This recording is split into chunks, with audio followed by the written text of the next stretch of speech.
Vous souvenez-vous de février-mars 2020? Les nouvelles nous répétaient sans cesse un nouveau virus venu de Chine. Ben, il semblerait qu'il y en a un autre nouveau virus en Chine. Pour en parler, j'ai au bout du fil Patrick Filion, microbiologiste et professeur au Cégep de l'Outaouais. Bonjour Patrick. Salut Eric. Alors, corona et hépavirus, c'est pas la même chose tout à fait, hein? Non, c'est pas la même chose. On parle de virus, oui, mais on parle, disons, d'espèces différentes. Un peu, là, je pourrais vous dire une comparaison facile, là, parce que c'est difficile d'imaginer des virus, là. Mais si je parlais d'un chat et un chien, tout le monde a une image très claire dans la tête. Oui. On sait que c'est deux mammifères, mais il y a une différence claire entre les deux. Donc, ces virus-là, donc ce sont des virus, oui, mais ils ont vraiment des distinctions au niveau de leur génome, au niveau de leur structure, des protéines qui sont exprimées. Donc, on n'est pas dans la même famille, on n'est pas dans le même groupe de virus. Donc, ce n'est pas un nouveau corona qui nous arrive. On en a déjà un à gérer, donc c'est pas la même chose du tout. Ce qu'il a peut-être de commun avec le coronavirus, c'est que c'est une zoonose, hein? C'est un virus qui est passé de l'animal à l'être humain. Oui, donc c'est une zoonose. Dans ce cas-ci, là, on parle d'une transmission qui proviendrait de la musaraigne, qui est un petit rongeur pas herbivore, pardon, insectivore, qui a un long museau, là, à peu près entre la souris et la taupe. Donc, c'est une petite bestiole.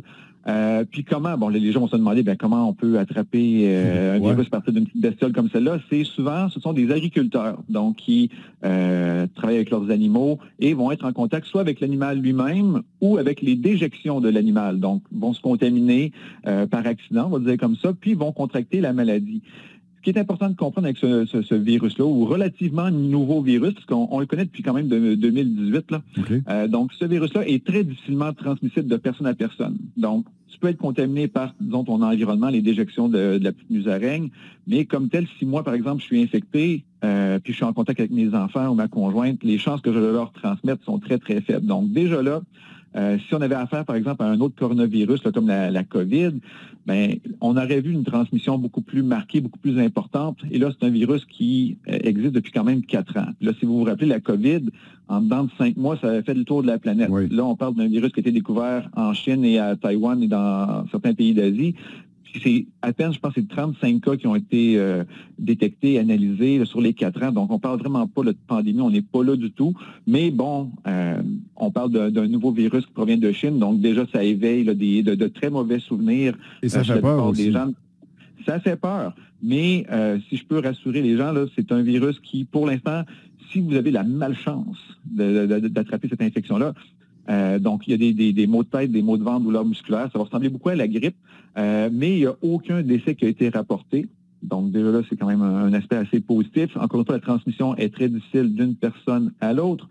Donc, il ne faut vraiment pas trop s'en faire avec ce nouveau virus-là. Il ne faut pas que ce soit trop une nouvelle anxiogène pour les gens.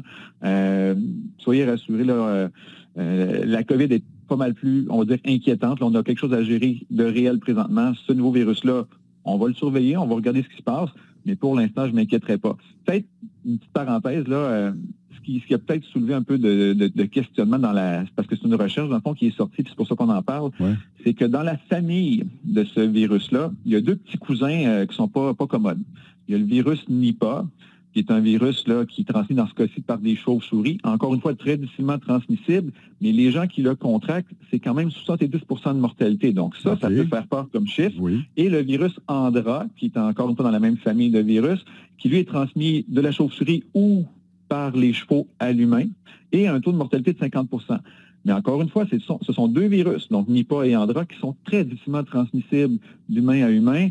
Mais si vous avez la malchance d'être infecté, c'est très grave. Puis encore une fois, Nipah, c'est en Asie. Andra, on l'a vu beaucoup en Océanie, plus particulièrement en Australie. Donc, pour l'instant, nous, on n'a pas à s'inquiéter de ces virus-là. Mais l'Anguilla, c'est le petit cousin un peu plus faible de la famille. Donc, moi, je ne m'en ferai pas outre mesure. Là, rassurons les gens pour celui-là. Je pense qu'on n'en entendra pas parler dans quelques semaines. Mais le problème qu'on a avec le coronavirus, c'est ces torieuses de mutation. Il mute et il devient de plus en plus contagieux. Le virus de la variole simienne, qui était un virus qu'on disait, ça te donne des boutons, c'est vraiment pas beau, mais tu n'as pas de danger pour ta santé. Et là, les gens commencent à tomber. Il y a plusieurs morts en Europe. est-ce qu'il y a des risques que l'ANIA, il mute et devienne plus fort ou plus contagieux ou même mortel? C'est pas impossible, parce qu'encore une fois, là, je vais faire un petit cours de micro encore une fois. Vous vous rappelez le coronavirus, donc c'est un virus à ARN, donc puis comme le virus de la grippe aussi sont des virus à ARN, donc ils ont la possibilité d'évoluer un petit peu plus rapidement, d'avoir des mutations plus rapidement. Donc notre virus ici, l'ANIA, c'est le même principe. Lui aussi a un génome d'ARN, donc a la capacité d'évoluer plus rapidement. Mais pour l'instant, disons, le réservoir, donc les espèces animales, humaines, dans lesquelles il va se reproduire, c'est quand même assez limité. Et encore une fois, le coronavirus a évolué très rapidement parce qu'on a infecté des millions de personnes. Ben oui. Donc, à chaque personne qui était infectée, c'était un incubateur où une mutation potentielle pouvait survenir. Là, dans ce cas-ci, on parle de 35 personnes sur 4 ans. Ouais. Donc, les chances qu'on voit vraiment quelque chose éclore sont très, très faibles. C'est pas impossible, mais je veux dire, c'est comme mes chances de gagner à l'auto. Quand j'achète un billet, mes chances sont faibles, mais elles ne sont pas impossibles de gagner. Ça, je le souhaiterais, mais quand même, on n'est pas là. Donc, le virus, c'est le même principe. Est-ce que c'est possible? Oui, mais les chances que ça se produise sont quand même relativement faibles parce qu'on n'a pas le même volume de personnes là, qui seront infectées. Donc, faut surveiller. Donc, c'est ce que les scientifiques font. On a depuis 4 ans recensé un certain nombre de cas. On l'étudie, on veut le comprendre, puis peut-être être prêt justement à intervenir si jamais quelque chose se produit. Mais pour l'instant, on n'en est pas là. Puis déjà, Nipah et Andra, qui sont beaucoup plus virulents et dangereux, dont on n'a pratiquement jamais entendu parler. Si vous n'êtes pas comme moi, microbiologiste, vous n'en avez peut-être pas entendu parler. Mais ces deux virus-là, eux, m'inquiéteraient beaucoup plus que ce nouveau virus-là. Donc, pas d'inquiétude pour l'instant. Vous pouvez vous renseigner sur le virus pour le plaisir de la chose, mais je ne crois pas qu'on aura affaire à une pandémie due à ce virus-là là, avant très, très, très longtemps. Là. Même peut-être jamais. Pour le coronavirus, on l'a beaucoup aidé, ce virus-là, avec une distribution très inégale des vaccins sur la planète. Alors, il y a sûrement des foyers, il y a des gens qui sont infectés et qui ont permis ces mutations-là parce qu'aucun agent pour contrer les effets de ce virus-là. Il y avait ça, puis aussi, en évoluant, le virus a réussi à déjouer aussi notre système immunitaire, même si nous étions vaccinés. Donc, cette évolution-là a été très rapide.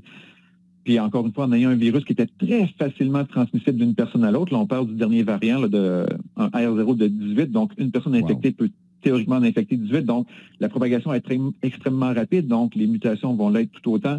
Donc, pour revenir à notre virus dont on parle aujourd'hui, on n'en est vraiment pas là pour l'instant. Donc, on surveille le tout. Là, je dis encore une fois, les scientifiques qui sont affectés à cette tâche-là le font. Mais pour l'instant, là, moi, je dormirai sur mes deux oreilles sans problème ce soir.